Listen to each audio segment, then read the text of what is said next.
Welcome to the Action Playbook. I'm Jason Fox. And I'm Coach Robin. And we're helping leaders take action in life and business. Oh, well, you ready? Let's go. Episode 34, the Action Playbook. Today we're going to talk about customers and how many types of customers are there, Robin? There's 4.5. 4.5? Yeah. Okay. 4.5. So I think of customers as a repeat customer, not a shopper that's been to me once, but someone that shows up and buys off me maybe 2-3 times a year or continually throughout years. Obviously, everyone's shopping cycles are different, but someone who shows up and spends money with my business. Yeah, repeat business. That's what a customer is, yeah. And you're 100% right. If someone just comes along once, they're a shopper. Yeah. So testing the waters. The name of the game is getting those customers to come back. I think we discussed that quite nicely with Steve on our last podcast. So I want to talk about, or we should talk about, the 4 customers that exist. So every business has 4 customers, and I'm going to add a little bonus one at the end. But the first one is the business owner. Okay. The business needs to serve the business owner like a customer. Okay. And every business has 2 objectives. Every single business, except for non-profits, every business has 2 objectives. The first one is to make a profit. Sure. And that's what the business needs to serve the customer, business owner with, is profit. Yeah. The second is to increase value so that you're building a saleable asset. Those are the 2 objectives of every business. People don't think of the business owners as customers of the business, but ultimately the business owner has a need, want, or desire, which is profit. Sure. Yeah. Or business owners for that matter. And so, the business needs to serve that. The second one is obviously our customers. Yes. Very useful. We love customers. Customers pay our salaries. Sure. Yeah. And it's really important to understand the wants, the needs, the desires, the aspirations of our customers. And I think not enough work gets put into understanding our customers. Now, one of the first things that we need to, in every business, we need to do this on a fairly regular basis, is to actually grade our customers. And there's 4 categories of that. Yep. There's the A, B, C, D. A is for awesome, right? Nice. This is Thank you. You want to fill your pipeline with A grade customers, right? These are customers who, absolutely value what you do. They tell other people about you. They pay their bills on time. They just good people to deal with, and the team loves dealing with them too. And it helps motivate them. It helps inspire them to get out there, and it gives them more purpose. Sure. To go out there and do what they do. The second is B for basic. Also a good customer, really great to have. They're loyal, they pay their bills on time, and they value what you do. They're not necessarily going out there and shouting from the rooftops that everyone should be dealing with you. But it's a good customer nonetheless, especially paying the bills part, right? Yeah. And then you get to C. C is kind of, C stands for can't deal with. So this is a customer who might be loyal, but doesn't pay their accounts, or might pay their accounts, but is questioning everything. Yeah. Getting on the wrong side of the 80-20 now, aren't we? We're getting on the we're getting on the wrong side. We're going below the line here. Yeah, we're heading dangerously close to the 20% of your customers being 80% of your histories. Exactly. Exactly right. That 80-20 rule. We should actually do a whole podcast on that 80-20 rule. It's such a phenomenal number in business. But we are heading down to that 80% that give you 20% of your revenue. And so the C's can actually be moved into becoming a B or even an A. Yeah. So we're not cutting them off yet, but we definitely need to manage them in a way that moves them. If they're not paying their accounts, we need to manage how they pay their accounts, and if they're not, we have to move them into different terms that suit us, or pricing that suits us, right? Cash only, etc. Exactly. Yeah. Or upfront payments. And so, grade your clients C, and then the last one is D for dead. D's are those clients that nothing you ever do is good enough, no matter how awesome you are, how much you surprise and delight or try to, how much you do right, it's always wrong. And don't pay their accounts, they query everything, they drag it out. So what we know about this is customers that, D customers actually drain our energy, our time, and our money. And so often I find customers that, when I'm doing this with my clients, I find customers there that is actually costing the business money. Yeah. And people don't understand that. People don't see that.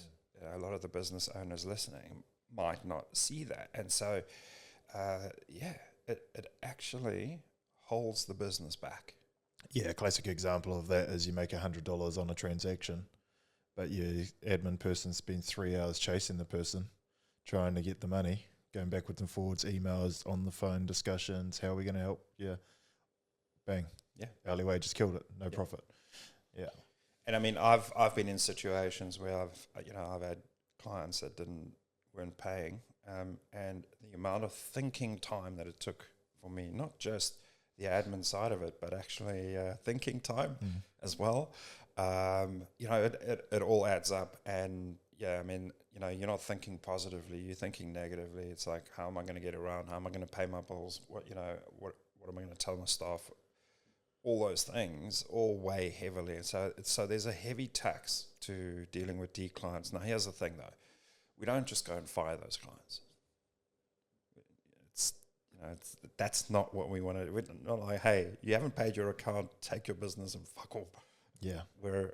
I think that a bit of that does go on, but you've got a better suggestion. Yeah, I've got a better suggestion. So here's my pro tip on dealing with Ds.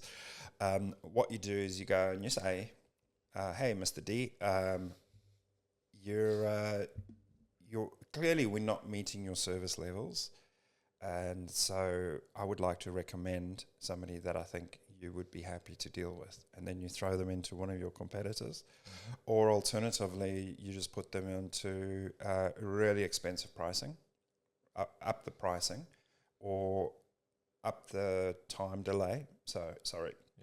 I know you need this done tomorrow. We can't get there until like 2 weeks from now.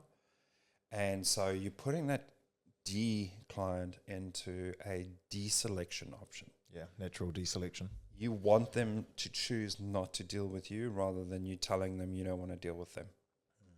So what Robin's been talking about here is, like you were saying, they take up a lot of the time, a lot of your effort. Whilst that's happening, you can't be spending that time and effort with your A-grade clients, so the service levels may be dropping with the clients that actually deserve the service levels you want to give. So when you say, hey, actually, I think you should go and work for this, deal with this client or company, sorry, it's like pulling the pin and throwing the grenade at them, because what's happened is now they've gone there and they're going to eat up that business's resources and time, and that business may struggle a little bit more, and maybe they won't service their A-grade clients, and maybe their A-grade clients will go, oh, I'm not getting the service I used to, maybe I should try Johnny down the road. Yeah. And who knows, you might pick up some better clients. Yeah, those A-grade clients from the grenade-pinned competitor. But a scatter, everyone picks up a few. But I think that's a really good point. I hadn't actually thought about that, but you're 100% right? It defocuses us from the important business, the important customers, and the ones that we should really be rolling out the red carpet for. And instead we're sitting there, I mean, it literally, it gets into the psyche, doesn't it? Yeah, oh yeah. Yeah, it weighs on you heavy. Oh. And you take it home and all the rest of it. 100%. Yeah. So that's customers, right? So get out there, grade your customers. It's a really good thing to do from, I don't know, quarterly or twice a year, just to go through your customer list and just either mentally, but preferably, write it down and actually say, right, you're an A, a B, a C, or D. Nice. I'm going to go on to, because it kind of ties in with that, is the next one is suppliers. Okay. That's another type of customer for business, and probably one of the more neglected types of customers in business. But sure. Pretty hard to run your business if you've got no product or supply line, is there? I always used to say, our suppliers are there to make us look good, either because they've got great products or they have great service, in terms of return policies or extended warranties, whatever that might be, or just turnaround. They get you the stuff when they need to. And so that's 100% one of the key elements to a business is the relationships that we have with our suppliers. Yep. The relationships that we have with our suppliers is based on the communication that we have with them, the respect that we show them, the way we handle our accounts.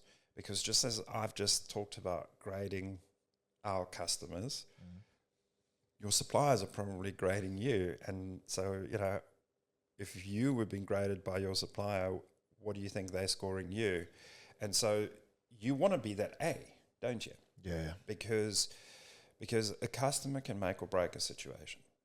They can go that extra mile, or they can just say, no, sorry, I can't help you. And those are the times when you want to be able to lean in and say, hey, you've been a great customer.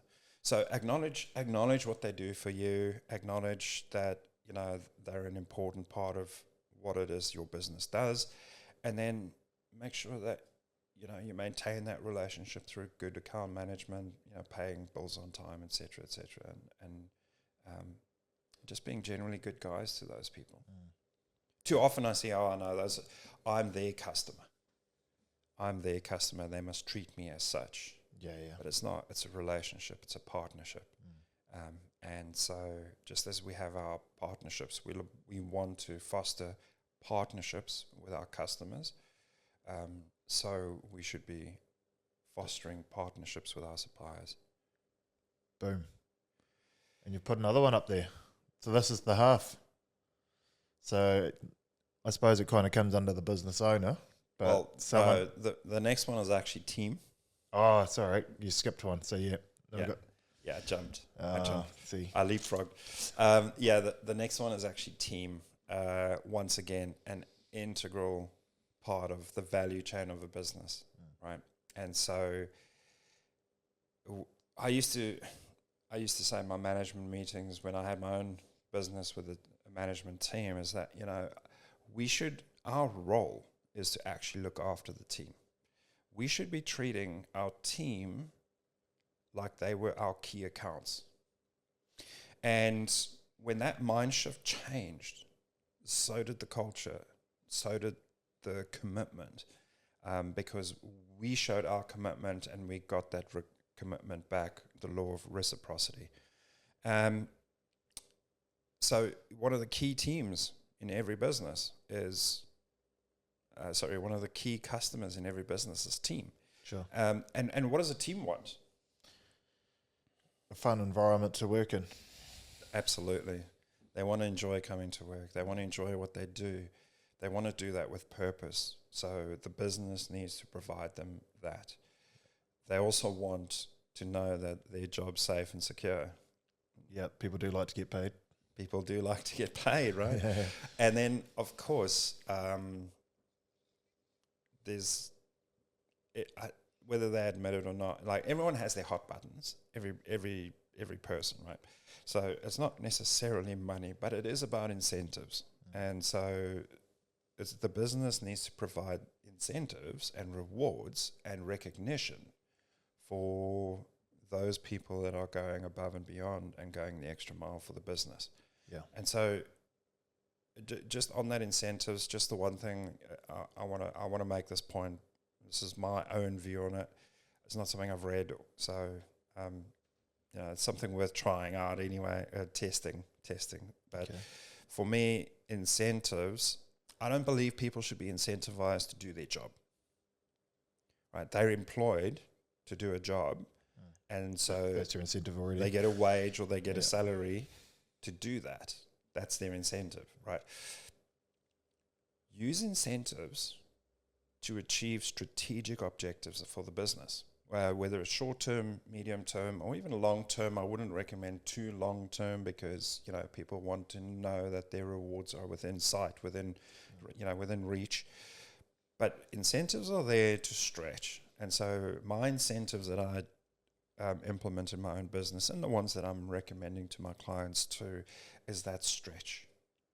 You get from here to here, but then you want to get there, the extra one. So from A to B, but then you want to get to C, and that's where the incentives work for the business. So the business wins, the team wins. It's a win-win situation. Yeah. And incentives doesn't have to be if you hit this quarter, you get $1,000 or something. It could be if you hit this quarter, I'll give you an extra 2 days off, you can have a long weekend. Or I've got a hotel for your wife and you guys are going away for a weekend. Or, incentives are also in business. How much are you paying in KiwiSaver? Do you have health insurance? Maybe you supply gym memberships, these other things as well. And thanks for saying that, because the next point really is, take time to know each of those teams. Take time to know each individual within those teams. Most business owners or most key salespeople will take time to get to know their customer. But just remember that it's not only your customer that is your customer. If you take the same approach and apply that to your suppliers and your team, then of course you're going to understand what incentivizes. Maybe they want a weekend away. Yeah, 100%. Maybe they do want money, 100%. But feed them what they need, want, or desire, just like you would with your customer. Invest in that. Invest that time into getting to know all of that. Not enough of that is being done. Yeah, people come for the job, they stay for the team, and they leave managers. So if you're at the top, Mr. Manager, and you don't know your team, you're at risk of possibly losing that team. Yeah. So get in there, get to know what motivates them, and you'll get more out of them. Both time, money, effort, all that stuff. Yeah. Awesome. And then, point 5. Oh, so the bonus team. I understand this might not work for all businesses depending on the size, but it would be great if every business approached the family of your team as another team.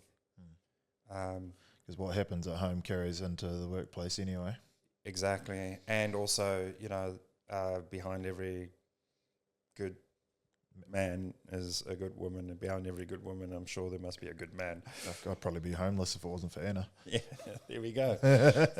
And so there's not just that security of home, but it's also the support that the families provide to the members of our team, and that should be acknowledged, should be recognized, and in some cases rewarded with, bringing families along to end of year functions and things like that, including them. That's a huge bugbear of mine. Yeah. So Anna's company, like Anna literally works, as you know, almost 12-hour days, 3-4 days a week, like big hours. So I'm there cooking dinner and stuff like that, and come the end of year function, it's not partners. Yeah. Every year it's just, oh no, we'll just take the team. I'm like, well, someone at home is supporting every one of those high performing people in your team. Yeah. And she talks about people in her business. Oh yeah, I'd like to meet them, but never get the opportunity because people are scattered all around the country, and the one time they come together, you're not included. It's a strange dynamic. It is a strange one, and I just imagine now a situation, right, like what you just mentioned, and every other day of the year, you're sitting there going, we all have our days where we dip off a little bit and we go, oh, I'm not sure I should be doing this, or I shouldn't be working with these guys anymore. Maybe I should be looking elsewhere. And then the partners come in and they go, no. This is a great company. You love working there. You're just having an off day today. Yeah. Right. And then you throw the other situation, which is where you're finding yourself right now. And then, Oh, yeah. All the time. Yeah. Oh, no. Well, don't put up with that shit. You're worth more than that. You can just do this for yourself. keep looking. Yeah. Yeah. So acknowledging the role that the families and the home beyond the office plays in the success of a business can actually go a long way to, certainly in terms of staff retention and staff satisfaction, team satisfaction, team retention. Yeah. So Nice. yeah, that's my little bonus team for you to consider. And with that, just get out there, take some action.